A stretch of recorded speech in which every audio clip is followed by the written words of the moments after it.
Araw po sa inyong lahat.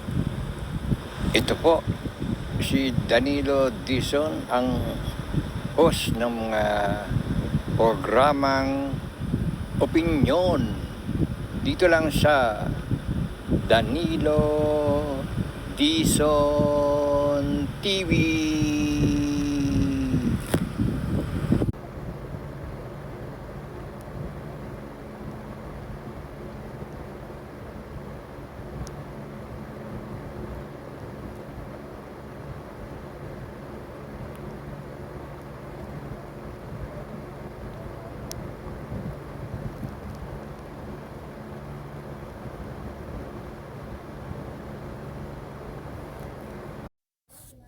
Magandang araw po.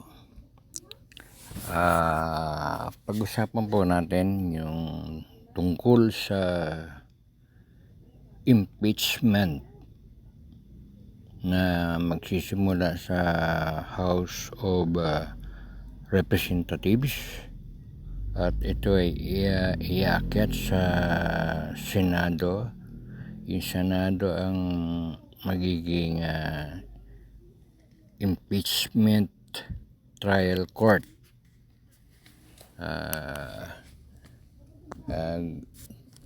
Pag-usapan po natin kung paano ginaganap yung impeachment trial court. Paano sila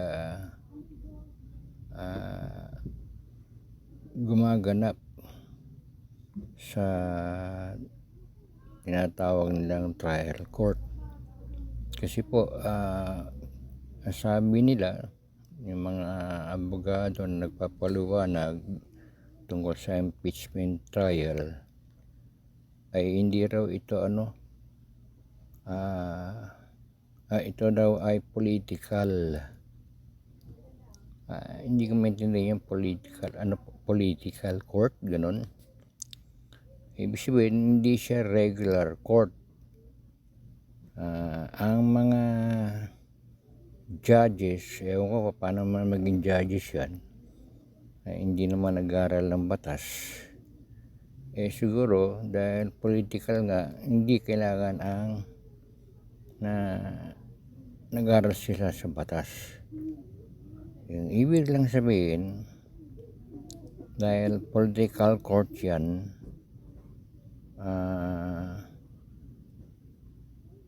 maraming hindi masusunod doon sa regular na court. Halimbawa po, ano po ba ang ibig sabihin ng beyond reasonable doubt? Ano po ba ang ibig sabihin ng mga evidences? Kung bang sapat na evidences, halimbawa nagmura ka at may mga ebidensya, nanakot ka, grave threat, may mga ebidensya, pero sa regular court po, tagilid ka na dyan pwede ka na madisgrasya dyan at makulong. Pero sa impeachment court, parang lumalabas, hindi tinitignan yung merit, yung bigat. Kasi wala silang impeachment rules na mababasa. Hindi kagaya ng sa regular court, ang mga nakaupo, lahat ay pumasa sa bar exam at meron silang sinusunod na mga articles, section, mga ganon. Doon ibabatay ang kanilang hatol. Samantalang dito sa impeachment trial court, ewan ko paano naging court yan. Siguro dapat baguhin nila hindi dapat court o ano ba, political, parang lang siya tataka ako, political ang mga judges, politiko, kaya siguro tinawag nilang political. Ibig sabihin ng political, mga judges ay mga elected. Hindi kagaya sa regular court, hindi elected, appointed. At yung appointed, nakakatakot nga rin yung appointed eh. Kasi pag may mga kaso-kaso, parang nababali rin yung batas eh. Kasi depende kasi doon sa mga kaso. Minsan pinagdududahan ka agad ng ilan pagka ang kaso ay nadala sa Supreme Court at ang nakasalang ay kabarkada ni Duterte. Para bang nagkakaroon na kagad ng duda, nako, wala yan, absuelto yan kasi yung mga judges dyan, yung mga ipinasok ni dating Pangulong ganun eh. Di ba parang may bias din, pero bibihira mangyari yan. Pero dito sa impeachment trial procedure na naiiba sa regular court, kasi impeachment depende, walang masyadong hinahanap na merito o yung bigat. Depende daw yan sa kung ang nakasalang ay kakampi. Halimbawa, yung mga senador dyan, kaibigan nila si Sara, yun ang mananaig. Ang tanong kagad, halimbawa, ako si Senator Bongo, sino ba ang nakasalang dyan? Ganun kagad na tanong eh. Si Sara. Ay nako, ano na yan, not guilty na yan para sa akin. Ganun kagad eh, no? Alam ba, Senator Bato, si Sara, gusto nilang tanggalin, nagmura, nanakot. Ano mo naman yan, hindi naman kasalanan ng manakot, hindi naman kasalanan ang magmura. Ano gagawin? Absuelto, not guilty.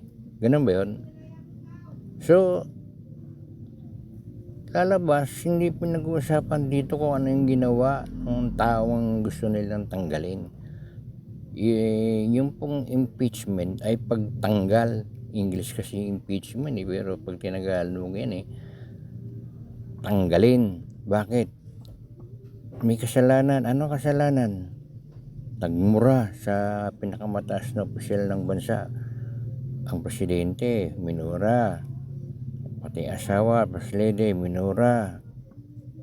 At yung speaker of the house, minura. At yun namang pangulo ay pinagbantaan din na, at saka yung first lady pinagbantaan na parang sinabi ni BP Sara na patayin mo yan pag may nangyari sa akin, patayin mo sila, huwag mong titigilan hanggat di sila napapatay, parang ganon na. So lahat yan, pagkang kakampi ang hahatol, wala lahat yun, hindi, walang merito o merit, walang bigat. Kaya parang hindi maganda dapat siguro bogey na yung impeachment na yan kasi parang tsambahan lang, pagkakampi, pag hindi, kagaya nung kay dating chief Supreme Court, si Corona. Dahil kumilos daw si dating Pinoy na talagang dapat ma-impeach na kasi meron kasing personalan doon si Corona noon ay tawag dito, isinalang yung Hacienda La Sita, binuksan, nasa baol, binuksan. Nagalit si dating Pinoy. Pinoy ba o Pinoy? Pinoy. Kasi tatamaan yung kanilang asyenda Hacienda La Sita ganun nga nangyari. Hindi pa tapos yung impeachment ni Corona noon Ang boto kagad na sa ipatupad yung land reform sa asyenda Talo na kagad si Pinoy. Wala pang hindi pa tapos yung impeachment So doon natalo. Kailangan na kaya napag-initan si Corona na di umano. Ito naman ay di umano halos nagbayad pa. Binayaran daw di umano yung mga senador na para bumoto lang na ma-impeach si Corona. So may problema din sa impeachment. Depende nga kung kakape o hindi Ay dito naman kay Vice President Sara, pwedeng tumakbo din, kampi-kampi rin. Pwede rin tumakbo ang pera, pwede rin utang na loob. Bakit mo utang na loob? Sino ba si Sara? Sino si Bato? Sino si Bongo? Sino si Robin? Di ba mga kalyado ni Duterte yan? Sa palagay nyo, ilalaglag nila si Sara.